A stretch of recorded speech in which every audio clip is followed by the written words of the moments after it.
आज आपण कुरडाची भाजी करणार आहोत. एकदम सोप्या पद्धतीने लवकर होती झटकीपट. भाजीला काही नसेल तर ही भाजी नक्की करून बघा.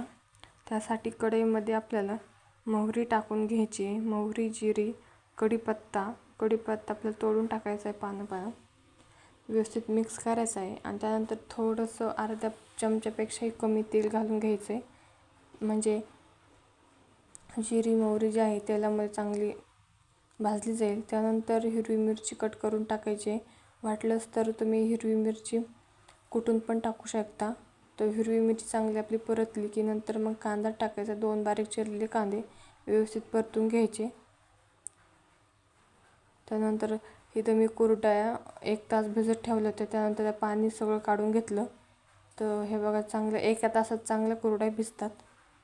ते थोडं गरम पाण्यामध्येच कुरडया भिजत टाकायची म्हणजे लवकर भिजतात.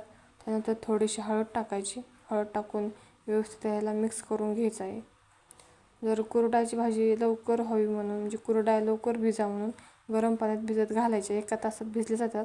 आणि जर थंड पाण्यात भिजल्या तर 2 ते 3 तास लागतात भिजायला. नंतर कोथिंबीर टाकून चवीनुसार मीठ टाकायचं आणि ह्याच्यामध्ये मी भाजलेल्या शेंगदाण्याचा बारीक कूट टाकला आहे.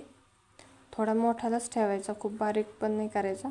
वाटलंच तर तुम्ही सावताले शेंगदाणे तेलामध्ये फ्राय करून पण टाकू शकता. तर इथे व्यवस्थित मिक्स करायचं आहे. तर 4 ते 5 मिनटात ह्याला आपल्याला चांगलं असं मिक्स करायचं आहे. कमी गॅसवर त्याला मस्त आपल्याला ह्याला असं शिजून द्यायचं आहे. म्हणजे कच्चापणा आहे त्याचा तो सगळा निघून जाईल. तर बघू शकता ही आपली भाजी रेडी झाली आहे. तर हे आपली मस्त अशी भाजी रेडी झाली. तुम्हाला हा व्हिडिओ कसा वाटला मला नक्की सांगा.